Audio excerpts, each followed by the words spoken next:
Welcome to your storytelling. Enjoy the stories, and don't forget to subscribe. I remember the day we met, how he swept me off my feet with his charm. He was everything I dreamed of, handsome, successful, kind. People said we were perfect together. We were the couple everyone envied, the kind you see in magazines. But beneath that image, something wasn't right. I couldn't put my finger on it at first, just a subtle tension that I dismissed.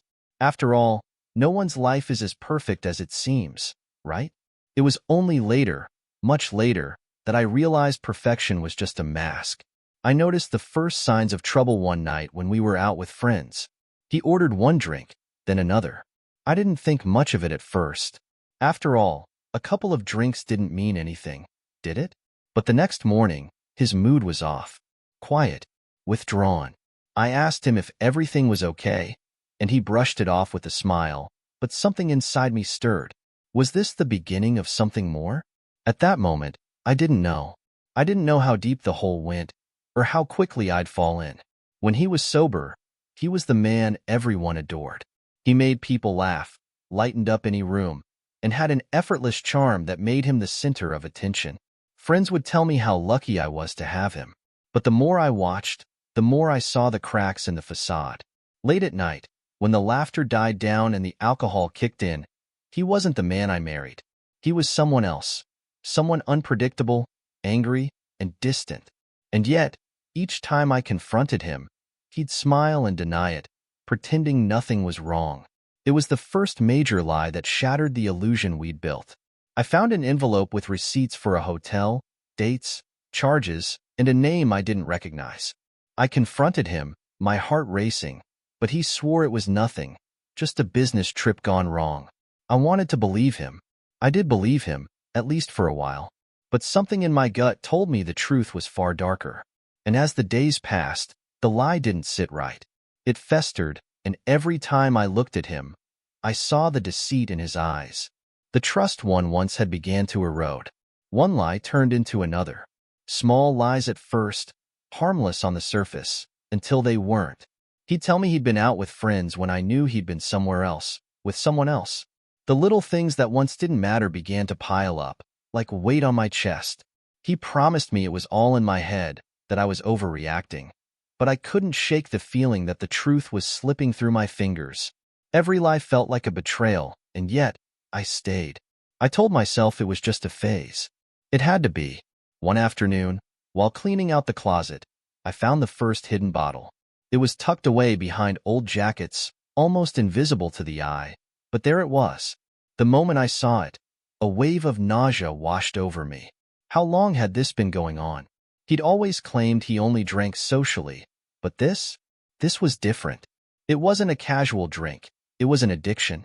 He'd lied to me again, and this time, the truth couldn't be ignored. My heart sank. How long had I been living in denial? The worst part of living with him wasn't the outbursts, it was the silence. The way he'd come home late, smelling of alcohol, barely speaking a word. Those nights were the hardest to endure.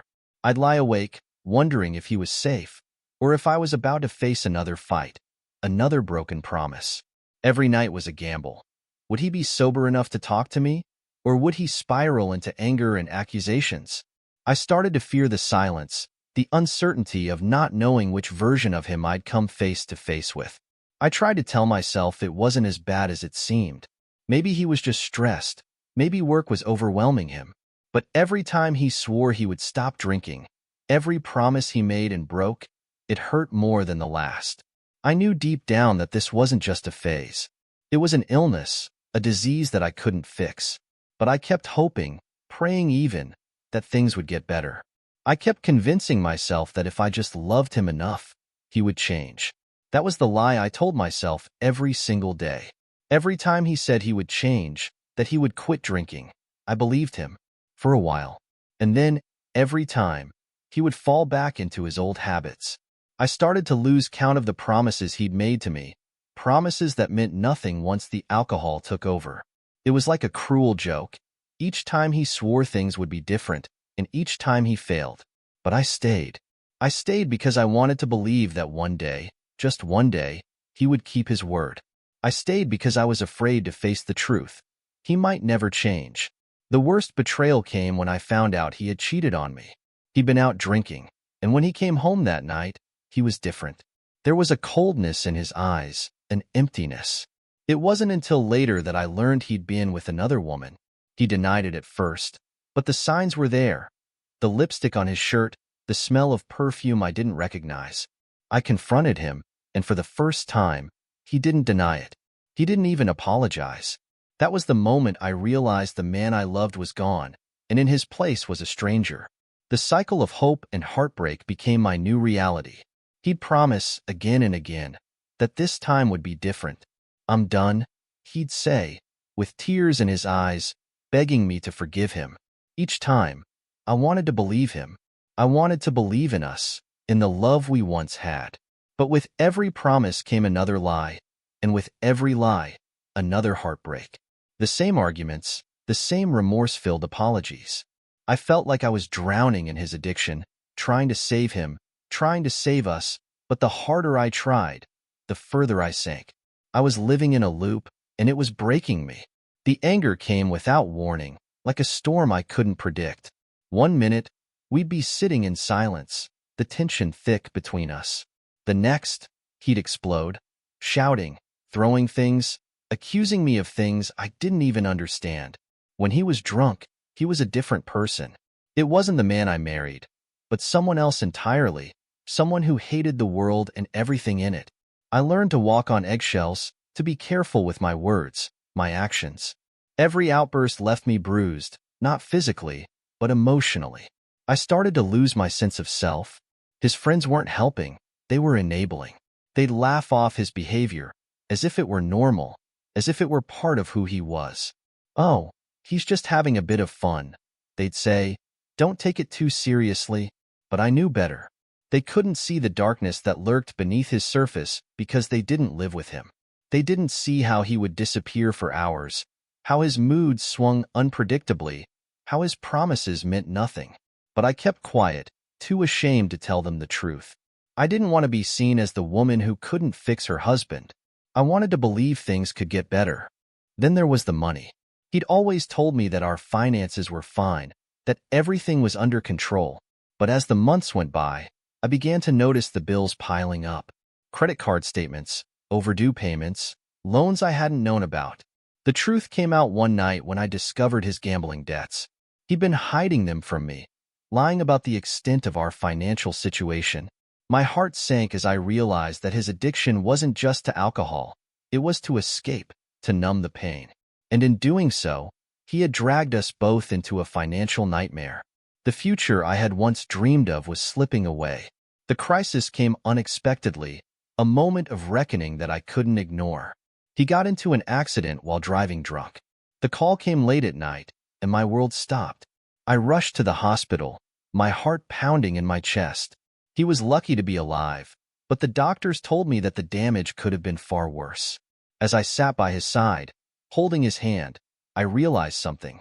This was the moment I had to make a choice.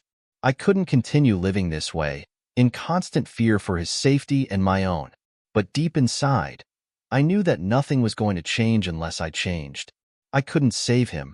I could only save myself. That night in the hospital, I had a moment of clarity. He was lying there, unconscious, and I looked at him and thought, what am I doing? I had spent years trying to fix him, trying to patch up the broken pieces, but I couldn't keep pretending that this wasn't killing me. I couldn't keep sacrificing myself for someone who didn't even want to save himself. For the first time, I thought about my own future without him. The realization hit me like a tidal wave. I needed to let go. I needed to stop drowning in his addiction and start swimming toward the surface. I stood by his bedside, watching him sleep, and I made the hardest decision of my life. I couldn't stay. I couldn't keep being his caretaker, his emotional punching bag, his savior. He was a grown man, and he had to face his demons on his own. As much as I loved him, I knew I couldn't live in this nightmare any longer. The thought of leaving terrified me, but the thought of staying was even worse. I was losing myself in the process, and if I didn't leave now, I would never find myself again. It was time to let go. It was time to set myself free. Planning my escape was terrifying. I had nothing left, No savings, no backup plan. Just the clothes on my back and a few belongings I could carry. I wasn't sure where I would go, but I knew I couldn't stay. I couldn't keep waking up to the same lies, the same pain. I was terrified of what would happen once I left. Would he come after me? Would he hurt me? But more than that, I was afraid of being alone, of facing the world without him. But I had to do it. For my sanity, for my future, for my own well-being. I started packing in secret, praying I was making the right choice.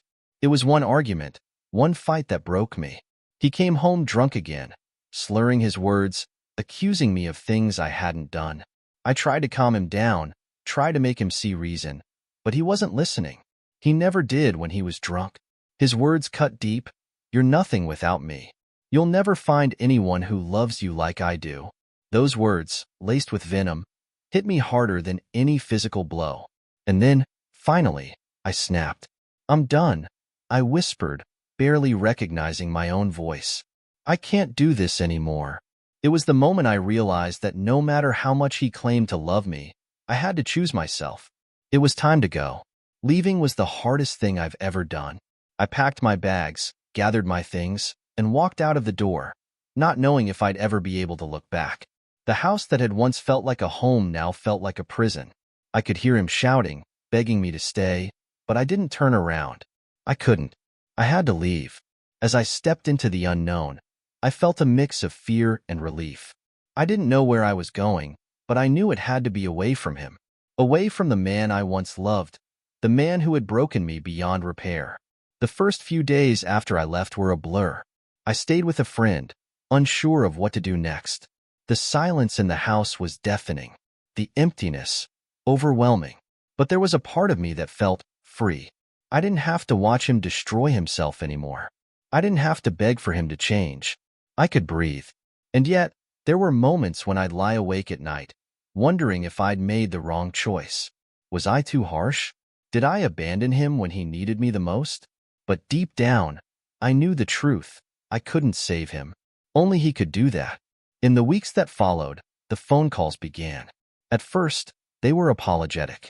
I'm sorry, I was wrong, he would say, his voice breaking. I'll change, I swear. Come back.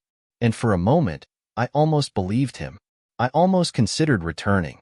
But then I remembered the lies, the manipulation, the betrayal. I remembered the days I had spent trying to fix him, trying to heal a wound that wouldn't close. And each time I heard his voice, I felt the weight of the years I'd wasted. The promises meant nothing now. I couldn't go back. Not this time. Guilt is a funny thing. It eats away at you, even when you know you've made the right choice. The first time I ran into one of his friends, I felt it wash over me. What happened? They asked, concern in their eyes. Where is he? Why did you leave him? And I was left speechless. How do you explain to someone that you left because you were drowning in his lies, in his addiction? How do you explain that you loved him, but you couldn't save him? I didn't have the answers.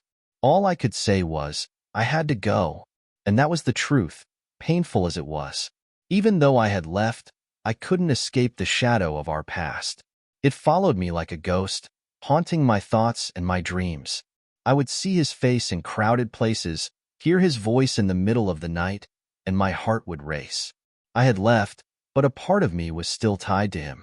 I couldn't shake the feeling that I was somehow still responsible for his downfall, that if I had stayed just a little longer, things might have turned out differently. But as the days passed, I began to realize that those thoughts weren't mine to carry. His choices, his actions, were his alone. One morning, as I sat in a cafe, sipping my coffee, it hit me. I had spent so much time blaming myself, feeling guilty for leaving him, for not being able to fix him. But the truth was, I couldn't have saved him. I couldn't change him. He had to want it for himself, and he didn't.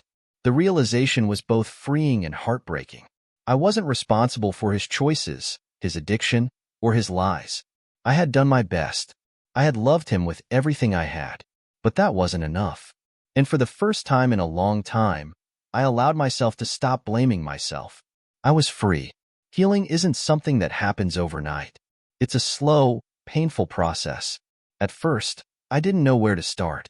I had been so focused on him, on fixing him, that I had forgotten about myself.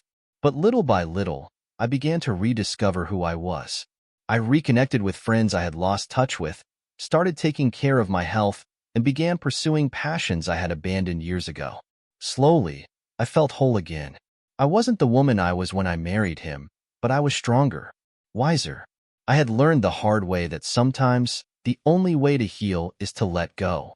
As the months went by, he would still reach out, messages, calls, sometimes even visits. I could hear the desperation in his voice, the pleas for forgiveness, for another chance. But every time, I resisted. The temptation to reconnect, to fall back into the familiar chaos, was strong. But I knew better now. I knew that love wasn't enough to heal someone who wasn't ready to heal themselves. I couldn't be his savior anymore. I couldn't go back to a life of uncertainty, to the lies and the broken promises. I had moved on, and I couldn't let him drag me back into the darkness. One day, he showed up at my doorstep. He looked different, tired, worn out, like life had beaten him down. He stood there for a long time, silent, before he spoke. "I'm sorry," he said, his voice low and shaky. "I've messed up. I know I've ruined everything, but I love you. I can't live without you." And for a moment, I felt the old emotions stir, the love, the hope. But I stopped myself. I had been here before. I had heard these words before. This time, there would be no second chances. "I'm sorry," I said, "but you don't get to love me when it's convenient for you. You've had your chances, and I've had enough." I closed the door behind me, and in that moment, I knew I had finally let go. Leaving him was the hardest thing I had ever done, but it was also the best thing I ever did for myself. The woman who walked away was not the same woman who had entered that marriage. I had been broken, but now I was whole again.